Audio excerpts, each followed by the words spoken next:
আসসালামু আলাইকুম ভিউয়ার্স, আশা করছি সবাই ভালো আছেন। আজকে আমি আপনাদের সাথে শেয়ার করব রমজান স্পেশাল সেমাই দিয়ে ডেজার্ট রেসিপি। এর জন্য লাগবে চিকন সেমাই।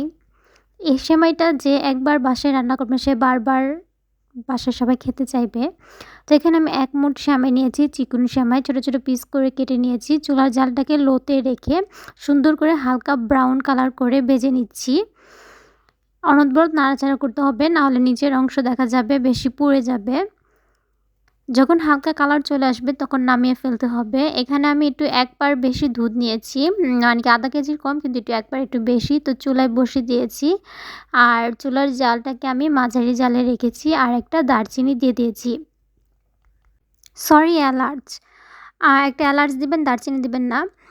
আর চুলায় যখন বলক চলে আসবে দুধটা, তখন চুলার জালটাকে একটু মানে কি লোতে রেখে দিবেন। লোতে রেখে দিয়ে চিনি দিবেন ৪ চা চামচ। আমি এই চামচ দিয়ে ৪ চামচ চিনি দিয়েছি, এতে পারফেক্ট মিষ্টি হবে। তো লোতে করে জাল করবেন, অনবরত নাড়াচাড়া করবেন যাতে বলকটা উপরে না চলে আসে। আর ৪ মিনিট বলক করার পর দেখা যাবে যে দুধটা একটু ঘন হয়ে এসেছে, কারণ চিনি দেওয়ার পর দুধ কিন্তু পাতলা হয়ে যায়। তারপরে দিয়ে দিচ্ছি সেমাই, ভাজা সেমাই। সেমাইটা একটু ভালো করে চুলার জালটাকে মাঝারি রেখে ২ মিনিটের মতো জাল করে নেবেন। ২ মিনিটের মতো জাল করে ঢাকনা দিয়ে ঢেকে চুলার জালটাকে অফ করে দিবেন।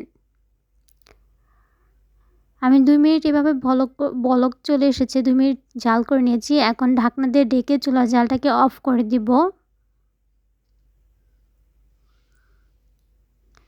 এখন ৫ মিনিট এমনি ঢাকনা দিয়ে ঢেকে রাখবো। ৫ মিনিটেই ফুটে যাবে। এই যে ৫ মিনিট হয়ে গিয়েছে, দেখতে পাচ্ছেন। এতে করে দেখা যাবে যে সেমাইটা আমার আঠালো হয় নাই, একটা, একটা আছে এবং দেন ফুটেছে। দুধের পরিমাণটাও ঠিক আছে। যখন দেখবেন সেমাইটা কুসুম গরম, তখন দিয়ে দিবেন কেটে রাখা আঙ্গুর। এখানে আমি কালা আঙ্গুর নিয়েছি, ২ পিস করে কেটে নিয়েছি। এই যে চিকন, চিকন করে। আর এখানে সবুজ আঙ্গুরটাও দিয়েছি একই সাইজের কেটে। আর দিয়েছি আনার। এখন সবগুলোকে অনবরত নাড়াচাড়া করে মিক্সড করে নিব। সেমাইটা গরমকালে যদি আপনি ফলগুলা দেন তাহলে ফলের কালারটা চেঞ্জ হয়ে যায়। এজন্য কুসুম গরমকালে দিতে হবে। এখন আমি এখানে ১ বাটিতে নিয়েছি। এখন এখানে আমি একটু সুন্দর করে ডেকোরেশন করব যাতে দেখতে সুন্দর হয়। বাসার সবার কিছু খাবার দেখলে কিন্তু ভিতর ভালো লাগে, খেতে মন চায়, দেখে আকর্ষণীয় মনে হয়। তো এর জন্য আমি একটু আঙ্গুর দিয়ে সাজিয়ে নিচ্ছি। আঙ্গুরগুলো আমি গোল, গোল করে কেটেছি সাজানোর জন্য। সবুজটাও, কালোটাও। দেন কিছু আনার কুচি, দেন খেজুর লম্বা, লম্বা করে কেটে নিয়েছি। দেখতে খুবই সুন্দর লাগছে, খেতেও মজা। আমার বাসায় যে এই মতো ডেজার্ট তৈরি করেছি কেউ বিশ্বাসই করেনি। একবার হলেও ট্রাই করবেন। সবাই ভালো থাকবেন, সুস্থ থাকবেন। আল্লাহ হাফেজ।